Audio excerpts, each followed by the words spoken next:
Looks like it's going to be the Zoo here from Rosicky. And I was about to say, I mean, if you're going to pick on someone, you might as well pick on Rosicky, right, to pick up a lot of your wins. However, he is playing the Zoo. Yeah, he is playing the Zoo, so, I mean, that's typically going to pick up a win somewhere along the line, though he is facing an unfavored matchup in this game right now. Yeah, Zoo, one of those classes that you do find wins with. Although, as you say, this is not a good matchup. Although that being said, if you're going to have Zoo against Freeze Mage, this is kind of the hand you'd want. Like options to get the egg down to protect against AOE. You've got some silence for the Doomsayer, and you've got some buffs and minions. So he has some sort of chance here. Yeah, definitely. I'm Rosicky. He's kind of in a bit of a pickle here about what to decide. I mean, you can see his expression there. He's like, "Oh God, what do I pick here?" And I think they're all actually reasonable because if you go for the young Dragonhawk, that threatens a ton of damage with those power bombings, and you're probably not gonna. I mean, it's a little bit of investment for Zoro to ping that on his turn 4 coming up here. On the other hand, the Flame Whip is guaranteed damage, and on the right side, the Worgen Infiltrator can't be targeted. So he's going to go for the Hail Mary play and go for the young Dragonhawk. I But love it.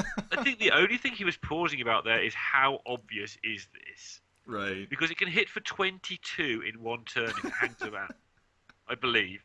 8, 10, yeah, 22 it would hit for. That'd be pretty much lethal. So, would he sneak it down here like casually? Hey, I haven't got this. This doesn't do anything. Just by the way. Just It by might the have been by. tempting to put the owl down and put the Dragonhawk with it and give the opportunity for Zoro to ping the owl. I don't think Zoro's going to fall for it, but if you choose to take the Dragonhawk, you've got to go for some sort of sneaky play, I guess. Yeah, the problem at this point is that Rosicky's going to come up on turn 4, which means it'll be Zoro's turn 5, which means he could go for Frost Nova Doomsayer. I mean, Yeah, it's the better to keep the owl back, but right.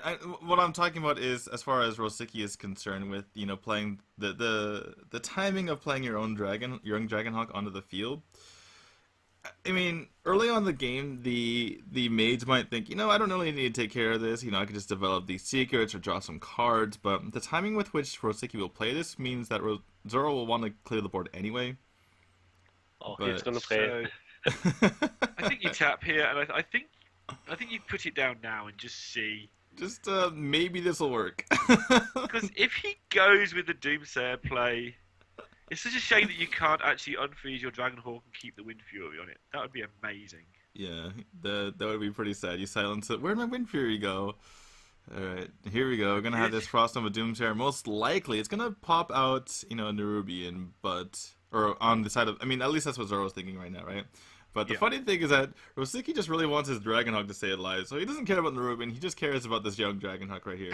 Because it's threatening lethal at any point, basically, now, for the rest of the game until Zoro says, oh, I need to deal with this.